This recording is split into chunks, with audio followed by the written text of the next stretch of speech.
Welcome back, everybody. Welcome back. So we bailing? It's bailing time, Jeff. Bailing time. I've started bailing before you. You got bailing catch up to do. You got the pink one? I got the pink one. So whenever your son is, at what age are you going to tell your son about any religion, or are you at all?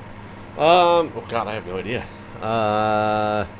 I'm gonna tell him about religion. I just am not going to push religion on him. Right. So like my grandma keeps forcing or trying to force me to bring my daughter to her church, and her church is dead. Like it's dead. Like it is the deadest of churches. Okay. It's not just dead. Ever seen. The deadest.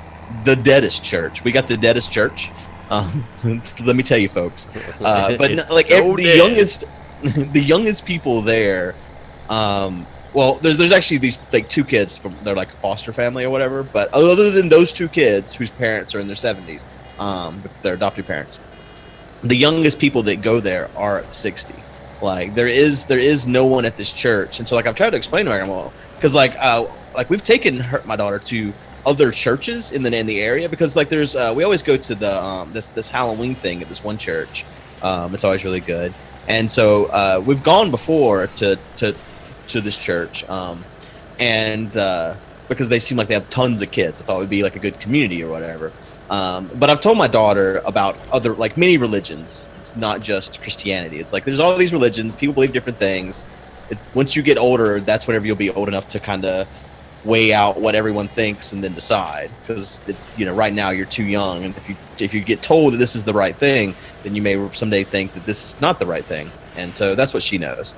But my grandma said the other day, whenever she was trying to push her church, she was like, she's like, you only need to be telling her, because I told her, she's like she needs to know about God, and I'm like, she knows about God, she knows God, she knows people, some people believe in God, and she's like, well, she needs to be surrounded by God, and I was like, I don't know that she does. I mean, she can be whenever she's older if that's what she wants to do, and she's like, well, everyone thinks that kids should have God, and I was like, everyone? Yeah, like, everyone's when you take those standardized tests that I've taken many of in my life for like licensure, EMT, nursing, etc. It's more about how you take the test than it is about knowing the answer to pass a lot of those things. I always tell you at the beginning of a multiple choice question, you can usually throw out two obviously wrong answers. Some of the keys that you look for are words like always, everyone, and never. Right. And I was like, what do you mean everyone? And she's like, well, everyone believes in God. I'm like, not everyone believes in any God, and the people that do believe in a higher power, there are definitely a lot of wars and a lot of things that happen in this world to say that everyone believes the same thing. It's like, well, everyone that's right. And I was like, wow. Oh, okay. So, religion it's almost like the Republican versus Democrat. It's literally pushing the viewpoint that you believe on other people. Like, if my daughter grows up and she says she's a Scientologist, I'll respect that. I'll tell her she's an idiot, but I'll respect that. I think that's the only religion that I would say, God, you're an idiot. I don't know if I would respect that if my son grew up and wanted to be a Scientologist. Is the wrong word. I would accept that. Okay. That's I possibly could. Well, I might not even be able to accept it if he gets in so deep to the point where he's like needing to give like all of his money to the church or something like that. Right. I mean, as long as it's not my money. I mean, again, that's where the whole "you're an idiot" comes into play. But I mean, I feel like you have to give your children leeway to ruin their own lives. Sure, but you also want to try to point them in a direction that's not going to be ruining their own lives. Though at the same time, it's kind of funny because saying that I would try to intervene if he was giving all of his money to like the Church of Scientology or something like that. But I've known so many of my friends and all who do such dumb things with their money anyway, such as try to invest it all in like real estate when they know nothing about real estate because they went to a seminar on how to make money in real estate and it dropped 20 grand on buying into that company that the seminar they just went to or whatever. That's right. Just as stupid. Right. There's tons of ways you can fuck up your life. Right. And I feel like once your child's at that point where they have money to give, you've already done everything you can to give them the direction. You know what I mean? You're not. They're no longer being raised by you. If they have money of their own to be giving to an organization like that. Right. I guess that is a question though. For your daughter, when do you expect her to understand the difference of money that you give her versus her money? I mean, I think that basically once they have a job,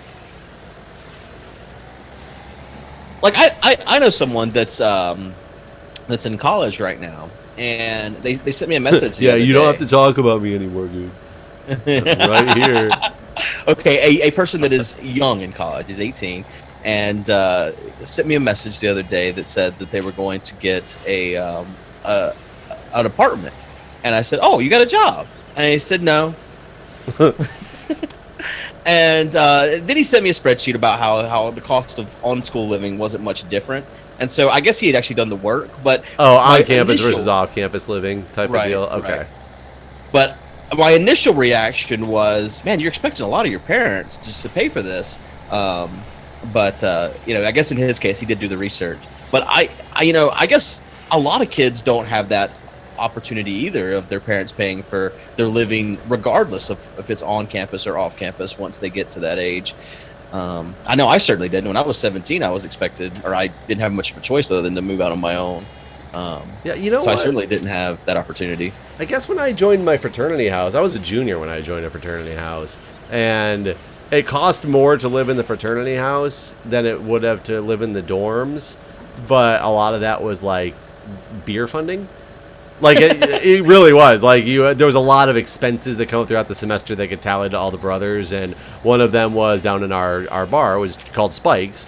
When you got beer, you'd get a tally next to your name of the beers, and when you brought friends, they were tallied up next to your name. And when it came time at the end of the year, they literally had how much money the fraternity house had spent on beer, like kegs of beer, and they split it amongst the tallies on the board. So, it would add up over a semester of time. But at that point, I never, living in the fraternity house, asked my parents for my room and board money. I always just paid it off on my own because I knew, in my opinion, it wasn't part of the college, so I knew I was doing it on my own type of deal. Right. Like, I feel like, regardless of how much money I have saved or whatever for my daughter for higher education, I'm going to expect her to have a job. During college? Yeah. See, it's kind of funny because my parents were the exact opposite. I was allowed to start college with a job if I really wanted one, and if my grades slipped, they wouldn't pay for college anymore unless I quit my job.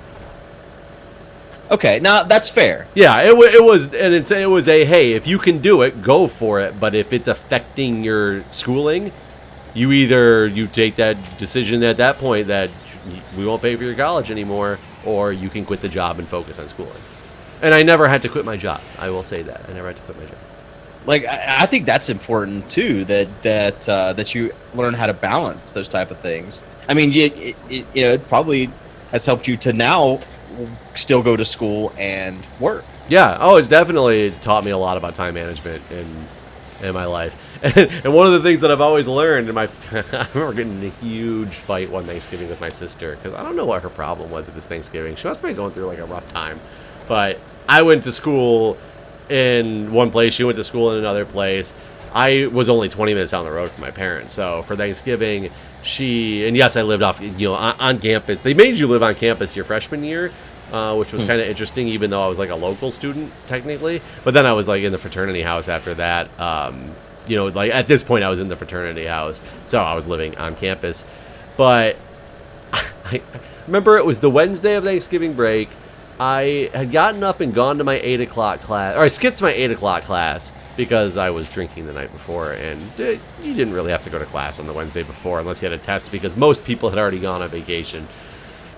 I went to my 3 o'clock class that afternoon, and I got there like 10 minutes early, and I went in the classroom, I sat down, and like 2 people walked in the door, and it was about 2 minutes before the class started, and I was like, you know what, fuck this, and I just got up and left. And I went to my parents' house for Thanksgiving, and my sister was there and in town, and she said something about, she was in a really bad mood already, and I don't remember why, but they were like, oh, so how were your classes today? And I said, I didn't go to them. And they were like, what do you mean you didn't go to them? I said, I didn't go to my 8 o'clock. I didn't, I slept in because we were partying last night. I was like, but the professor had already said that there was nothing important that we would miss because so many people were already not going to be there. I said, then I went to my 3 o'clock, but I decided I really didn't need to be there either because only 2 people were there right before the class started, so I just left. And my sister looked at me and she's like, what is wrong with you?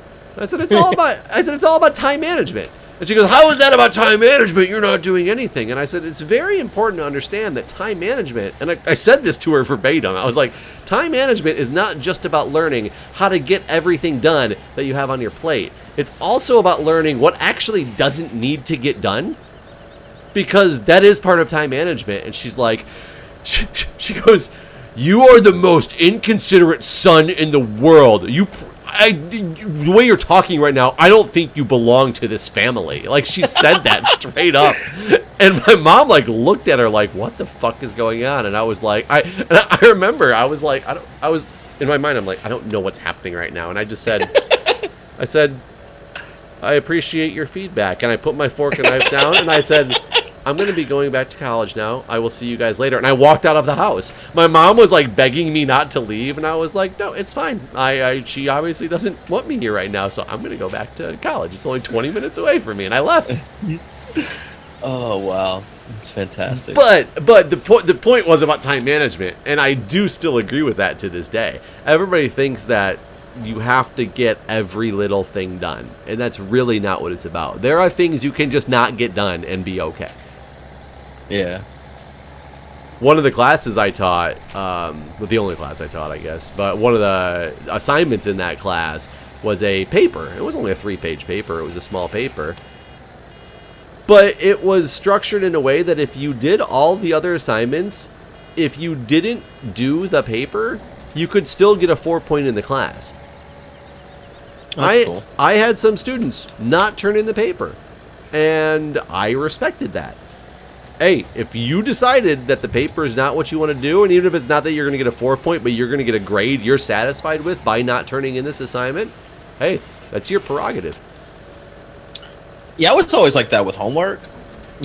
And it wasn't like I was doing anything important at home that allowed me to not do the homework, but I knew that my grades otherwise were high enough to carry me still to an A or B in the class without doing the homework. But then, like, I don't know, something happened in Texas where they made a big deal about the fact I wasn't turning in homework in half my classes half the time. And so my mom got called down to the school. And I had this principal that just hated me. His name was Coach Miniscalco. I'll never forget this motherfucker. His name was Coach. Principal's name is Coach. He was the assistant principal. But I guess, like, they still divided up where not everyone had, like, everyone's not assigned to the principal. So, like, even the assistant principal's taking on half the load or something. Yeah, he was a coach. He was you'd think he'd be teaching like history or something, or football. wait, well, no, every fucking school I've ever been to, one of my teachers was always a coach. Like economics was taught to me by Coach something. I can't remember his name, but it was fucking Coach something. But I assume you took a sport in which this person was your coach, right? No. So I definitely, there was the same way in my high school, but if he wasn't your coach, you never called the teacher coach unless it was your coach. Huh. No, same thing with my economics teacher. He was coach. Like, I don't remember his name. He wasn't as important. Well, because coach isn't a title you earn. You have that title because you're the coach. You don't, like, get a degree in coaching. And then you get a it's not like doctor, you don't earn coach. So no, I guess that he was coach before he was go to work tomorrow, or teacher or anything else. Go to work tomorrow and be like, guys, from now on you call me coach.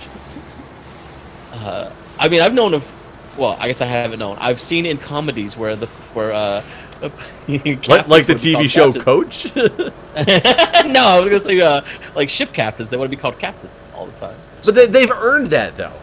That is an earned... Well, he earned being a coach! No, you didn't earn being a coach. You got hired as a coach. Whether you have any skills or not, my dad coached some of the stuff in, like, my elementary school. Is he now coach?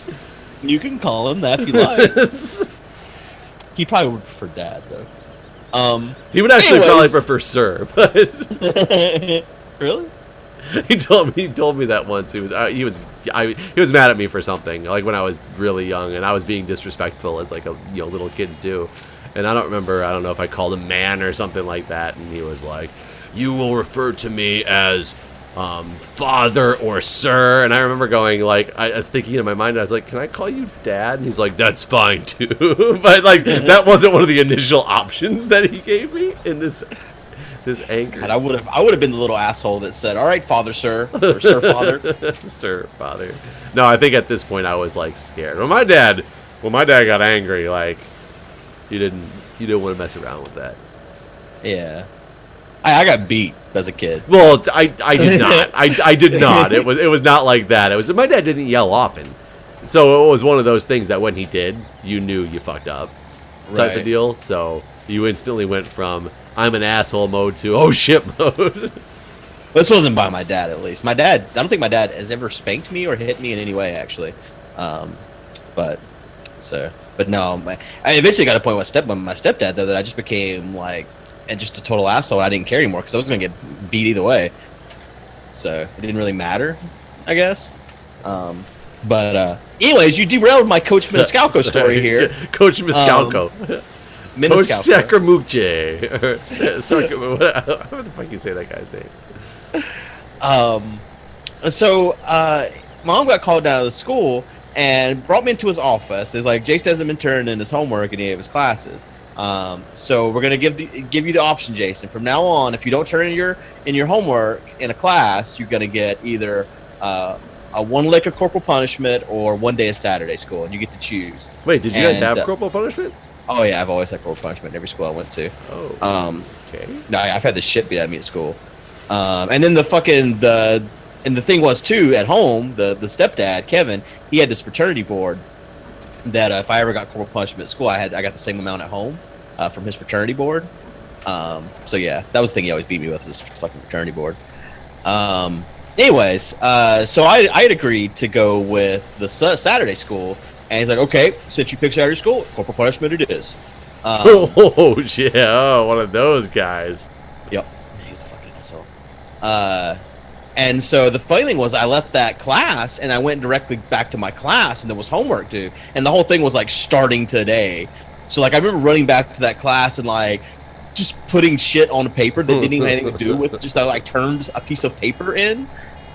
I don't remember the point of the story, but so well, it had to do with time management and not doing homework. Oh right, yeah. So then I learned. Go ahead. I just always did my homework after that. In that class or in that school. What was the corporal punishment? It was a paddle. They had a wooden paddle. And who gets to give it? The principal, or it's just a principal, whoever your punishment giver is. Can you imagine having a job where you're like, "Yep, we got to paddle like 5 students today"? And it's not. I mean, again, this was always in Texas. Well, no, I take that back. I remember in first grade, I had this woman. She was a hateful witch of a woman. That was my first grade or kindergarten. I don't remember which it was. First grade or kindergarten, one or the other. And there was the classrooms were joined by this little closet in between the two different classrooms. And if you did something wrong, she took you into the little closet and spanked you with a paddle. I can't even imagine. I didn't think that stuff existed in our childhoods. And this was in North Carolina. It was at Wingate, North Carolina, where the witch of a woman lived and worked. But yeah, no, I think every school I ever been to there was corporal punishment. I remember there was a this wasn't in Wingate. This was somewhere else here in North Carolina, though. I think it was Fayetteville. We had these stoplights on the wall in the lunchroom, and like if the whole it was like sound sensitive. And so as the lunchroom would get louder as people were talking and stuff, it would go from green to yellow. And then if it went to red, everyone in the lunchroom had to shut up and not speak until it went back down to green again. And so there was this one lunch where it went to red, and someone across me was doing something funny, and I laughed. And so I got sent to the principal's office and had to get 2 licks or whatever. And that was a woman that did it then, woman principal. But yeah, no, I've lost track of the number of times I got corporal punishment at school. I just, like I said, didn't know it existed in our childhoods, but I guess different states, like Michigan, definitely it was not allowed when I was in school. Really? I think it had been outlawed probably for like at least 10, 15 years. That's So I didn't know that. I thought that this was something that had recently happened in the last few years. I thought that everyone my age had grown up like that. Were you expecting your daughter to get corporal punishment? Me? No, no, no. I knew now that it wasn't a thing. I mean, I would be outraged. Like, we don't spank, you know, so I wouldn't want some fucking stranger spanking her, right? I mean, that's what's so weird to me now as a parent is, like, I remember growing up and being spanked and you know, as I got older, beat. And I didn't ever learn anything from that. Like, I never took anything away from that. Like, there eventually became a point where if I got the option between being grounded or beat, I would always pick, just go ahead and beat me and get it over with. Yeah, and that's why I'm kind of surprised that that you said you wanted to take the Saturday school instead of the corporal punishment. Like you said, one lick, right? Yeah, yeah. I think that was earlier too. That was before things had gotten as bad as they were at home. Where anytime something happened at school, like, it was 10 times worse at home. Man, but that same fucking Coach Maniscalco, I've told this story before, but I don't know if I've told it to you. There was one day I'd been playing down at the river, and I had this boot knife, and I left the boot knife in my coat like inside coat pocket. And I did not fucking realize it until I got to school, and so got to school, realized I had this stupid boot knife in my coat pocket, so I immediately put it in my school bag, like put it in the outside pocket of my school bag. And oh no! Stop that game! Stop that right now! No, go back down! Oh, fuck! What have I done? You gotta hit the abort button. What is the abort button? I don't know. Look at the little X. Yeah. Okay, I had to turn on the thing.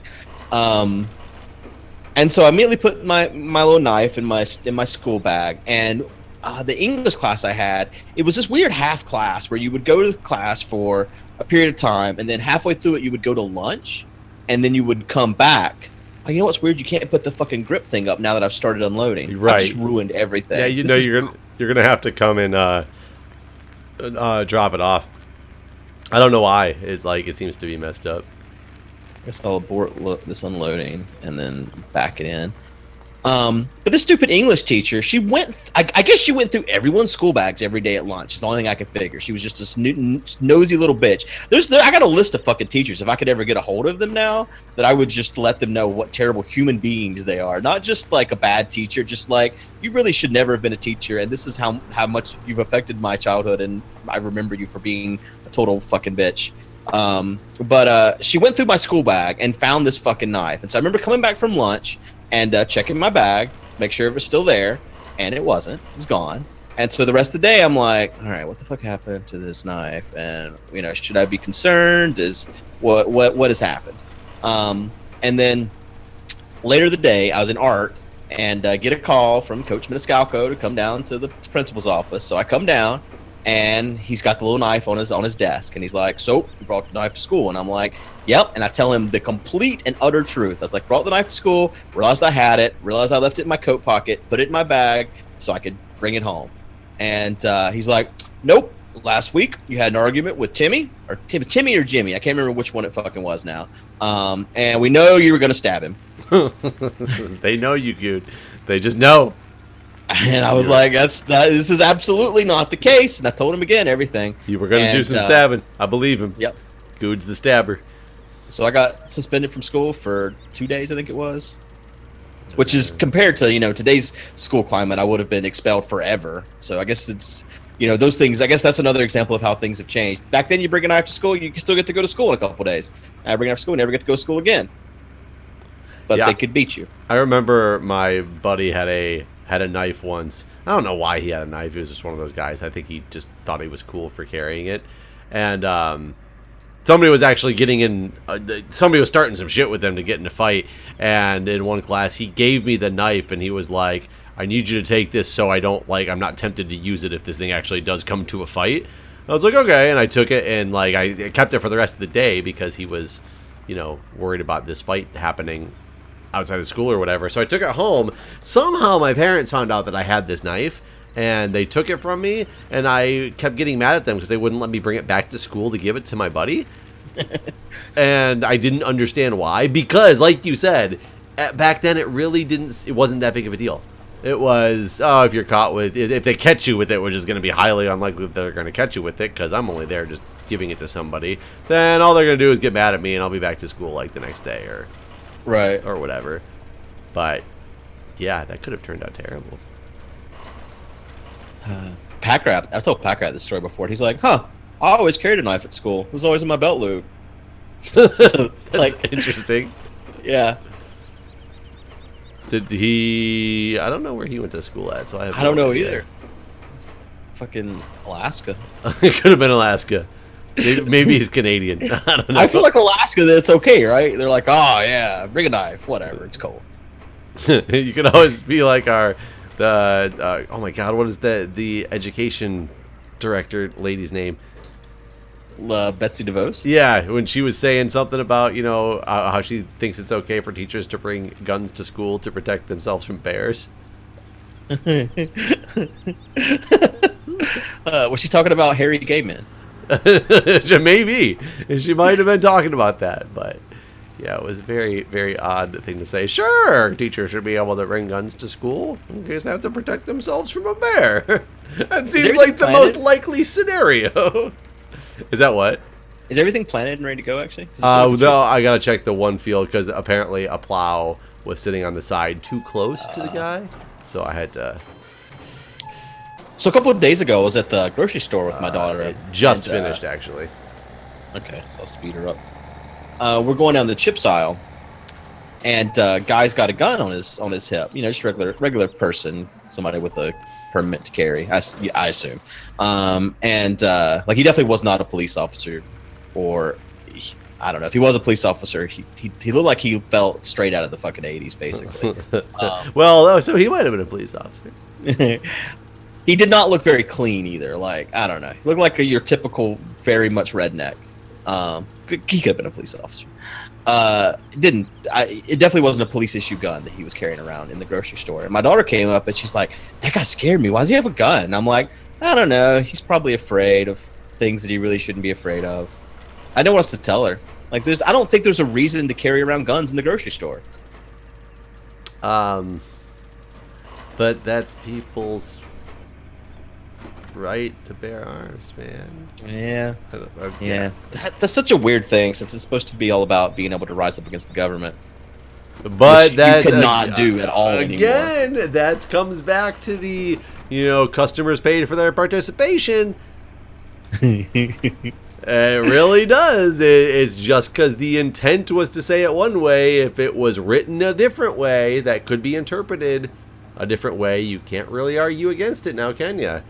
I can't deal with interpretation bias in this.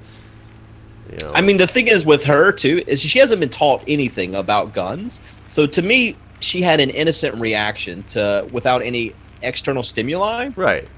And what I took from that was it didn't make her feel any safer. That's probably definitely true because she's never seen them before too. And she doesn't think that somebody's using it to protect you. She probably, what she knows about guns is that people use them for bad things because that's what's advertised in the news. We don't watch the news though. Like I don't think she's ever seen a news broadcast in her life. I don't even own a TV. No, you're just sheltering your daughter. I guess I am. She just don't like to watch the news. The thing I remember about the news at her age is, oh my god, this is the boring thing my dad is watching. That is true. That is what I used to think too. See, I was raised with guns though. I mean, I actually learned how to like shoot .22 and shoot shotguns and things like that when I was quite young. But a lot of the reason I was raised with guns is my dad loves guns. He's also a police officer. So my dad was a police officer too, and so I had the same experience. Yeah, like I was taught how to shoot guns and stuff whenever I was very young. Yeah, and he always had his police issue SIG. His 9mm was somewhere that I could access it if I wanted to, and he taught us from a very early age how guns are handled. When is it, you know, acceptable? Oh shit! I did the same thing you did. I hit the fucking button. Oh, ruined your day. I did. Well, so I was taught all the same thing. Have I told you the story about this before? Where I had all that same knowledge. I knew that it was wrong to mess with my dad's guns, etc. And you still did? Then whenever my dad was in the hospital, I was spending the night with my cousins, and we were staying in their treehouse. They had this treehouse that wasn't really a treehouse. It wasn't in a tree, but it was up on these stilts, and it had everything like central heat and air, like refrigerator. It was a house on stilts, really. Not that that's irrelevant to the story, but it's a really nice treehouse. I just had to mention that. And it's just, you know, right. It's through the woods from here. Like Well, I looked out on my porch now. I can see where it used to sit up on its stilts. And so we hear something outside. We keep hearing this thing outside. The thing that we hear outside, eventually we find out, you know, later, days later, was just their dog was like sleeping against the treehouse, and like its tail was kept hitting the treehouse, but it was fucking with us. And there was this intercom system, like between the treehouse. It was fucking with us. There was this intercom system between the treehouse and their house too, and we'd called their dad several times, and he did not care. Side story. You could look from the treehouse down, like past their pool into their house, and you could see what the dad was watching on TV, and it was always porn at night when we were staying in the treehouse. So they subscribed to Showtime. Yes, they definitely did. I remember the first time I ever played Larry the Leisure Guy or whatever. Leisure Suit Larry. Yeah, it was like we snuck in their house. We were supposed to be in the treehouse, and we snuck in their house in the middle of the night and fired up the computer and played their dad's Leisure Suit Larry. But so anyways, if only you knew about Control X back then. What did that do? It's the original Leisure Suit Larry. You know, you have to answer those like 5 questions or whatever to prove you were 21 years old. Control X apparently just bypasses it. Really? Yep. Because they had like worked it out before then, so they knew the answers. So we already had they already had the answers like ready or whatever. They had done the work. So I got to experience the game, which wasn't really that great. But I disagree. I think it was great, but for a completely different reason. It was the beginning of it was at the beginning of the adventure game genre. Yeah, sure. No, I was expecting like to be like sex ed. Was oh yeah, you don't even like see anything except I think in 1 or 2 scenes there's like pixelated boobies in that first one. And we didn't make it that far either, so we never even got to that point. But anyways, I stuck up here to the house and I got my dad's gun. It was before it was his previous police issue gun, so it was like at this point they were all using Glocks, but he still had his old revolver as well. So I think it was a 45. So anyways, I got his revolver and brought it down there so that we'd be safe. And the weird thing was one of their friends had gotten lost in the woods the night before, and like apparently he had passed by their house at some point, like in that morning before he found the road, and the road he found was out in front of their house. So about the same time I was like walking back from the woods, there was this person walking through the woods that I could have just murdered. But yeah, we spent the night with this gun, and like I wouldn't let them hold it because I felt like I had the knowledge of what my dad had told me about gun safety and stuff. But I still shouldn't have went and gotten this gun. I was only 11 years old, 12 years old. So all the lessons and all the things that my dad told me, still I did the wrong thing. Well, yeah, you did the wrong thing. However, based on that story, he still taught you a great deal of good information because you knew a gun was for protection and had it just for that purpose and didn't use it, and also felt responsible as if you had to be the person to hold it because you had that knowledge. So even though, yeah, you did the complete wrong thing and your dad would be mortified if he knew that you took his gun for that, for that purpose, the side part of the story is you didn't take the gun because you were curious about guns. Because had he not taught you about guns and you took the gun, you probably would have gone and shoot it. Possibly killed somebody on accident. Because you'd be curious on how the hell does this thing work. It's a gun. I feel powerful. My daddy carries one of these. Bang! Right. Okay. I guess there's that side of the story.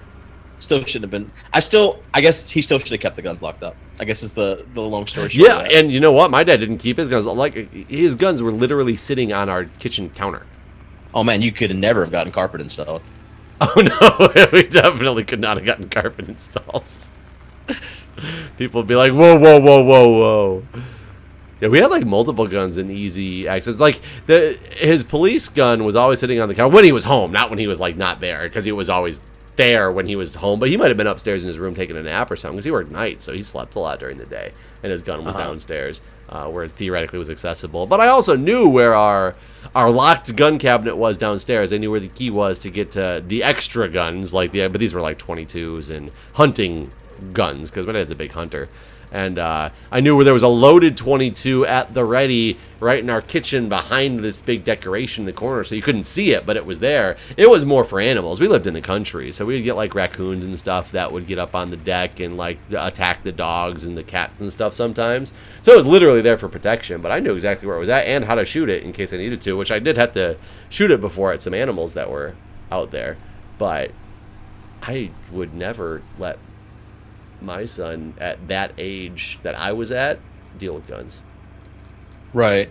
Yeah, I don't, because, yeah, I remember I think it's a whole different time too, though. Like, Well, yeah, keep getting corporal punishment at school. Yeah. I mean, I think guns are so much more. They were dangerous and stuff back then, but they're so much more problematic now than they were back then. And that's the thing. Why is that? What has changed? I don't know. Maybe nothing. Maybe it's just my perceptions because of the fact that I'm older and understand the world now, whereas I didn't back then when I was younger. Or I feel like that's the case. It could be. It very well could be. It could just be my ill-conceived perceptions. But I do also think there's so much more gun violence now than there was years ago that it's a whole different connotation of.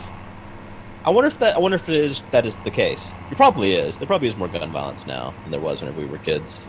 There's definitely more gun violence in places like schools and stuff. Right. Which is weird. What changed that allowed that to happen? Well, what changed that made 12-year-olds start having sex at a much higher rate than did when we were kids? They do? Yes. I didn't know that. I thought that underage pregnancy had gone way down in the last 10 years. Oh, it might have, but I think that's because people are actually understanding to use protection and the safety and stuff of that. I think people are still losing their virginity and having sex at earlier ages. Last studies I looked at on this, and by studies I mean like news articles with statistics. I don't mean I actually went and seeked out studies on this. But maybe that's changed as well. It's been a couple of years since I looked at things like that, but I didn't know about this. But maybe, you know what? That might be just the internet. Could be. Because there's a lot more readily available information on how all this stuff works to younger people now. Right. Well, I mean, but look at things like, just to show how much things have changed. When I was young, I was not allowed to watch The Simpsons because it was a terrible TV show that taught kids these terrible things because Bart was such a troublemaker, Every time you told me this blows my mind. It really does. And now it's the #1 family show. I mean, it might not be #1 anymore, but for a long time it was, very recently, #1 family TV show. Right. Yeah. I mean, things like South Park, there's no way could have existed. Beavis and Butthead existed, though. That's true. That is true. Beavis and Butthead did exist. I mean, they got a lot of flack. They were, just kind of like Marilyn Manson did. They were revolutionary. Or something. But really, they were. Yeah, I mean, they were. I guess Beavis and Butthead is like. Beavis and Butthead was terrible. Like, it was, especially the beginning. I didn't watch it because I wasn't allowed to watch it until later when it was really, really popular. And I think it had gotten, just like a lot of shows get better when they're, when they have an audience and they build characters around. I don't understand how the first episode of Beavis and Butthead would have gotten people to go, this show's great. What was the first one? I have no idea, but I just can't imagine what it was that people thought it was going to be something that was good to continue on. I always loved it, but that was just me. I mean, I remember it being like when the first time I saw it, I thought, "Wow, this is fantastic! I love everything about this." But now I bought them when they came out on DVD, and I've gone back and watched them, and I'm like, and you're like, "What the hell?" What the fuck? Dude, it's like Ren and Stimpy. Yeah, Ren and Stimpy was always terrifying to me, actually. Have you ever seen the ones that are meant for adults? Weren't they all theoretically meant for adults? No. I mean, you would have thought that, right? I mean, but if you look at SpongeBob takes a lot of notes from Ren and Stimpy, it feels like. Like, I don't know. Every time my daughter, I see that she's going to watch, like, when she goes to my grandma's still has cable and stuff. And, which, my grandma, like, she keeps telling me I need to let my daughter go up there by herself. But then, like, the other day we went up there, this right before we went to the eclipse, and she's watching like some kind of cops show, and it's like it was like all was it called Cops? It wasn't Cops. It was a Cops ripoff. But it was like policemen. Yeah, basically it was all happening in South Carolina. My grandma kept going on about, "Oh, you're going to South Carolina. Look at all these bad people in South Carolina. I can't believe you're going to South Carolina." And I'm like, there are bad people everywhere, and this is dramatized. Like. And then, but she kept watching it too, and I was like, "Can you cut this off?" Like, there was some hooker getting arrested, and I'm like, "Could you please cut this off?" And she's like, "Well, I guess I don't know what is age appropriate." I'm like, "Well, certainly not whores." Wait, are these guys really stuck right now? You pieces of shit. What? I guess I started this guy too soon. But look how it's like 6 inches of clearance, and somehow these people don't know to turn. Right. Well, let me buy. Let me buy. Maybe they were worried about that happening. I thought they could have worked it out. Yeah, I think the AI in this needs to be a little bit better. This game is not great. No. For it to be such a for it to have so many iterations, it is not that great. It's only enjoyable to play because we're just dicking around and talking during it. I cannot imagine playing this solo. No. Or not all. You know what? Honestly, the more I've played it, like I know it exists on like handhelds, and I think I might enjoy it on a handheld. It's something like on the plane, killing time. I could probably play it, but yeah, I would not be firing up my computer every day to play this game if it wasn't for this series. Be like, gotta go plow the fields. Jebediah, actually go plow the fields. No, Dad. Plowing them in Farming Simulator. I don't want to plow the real fields.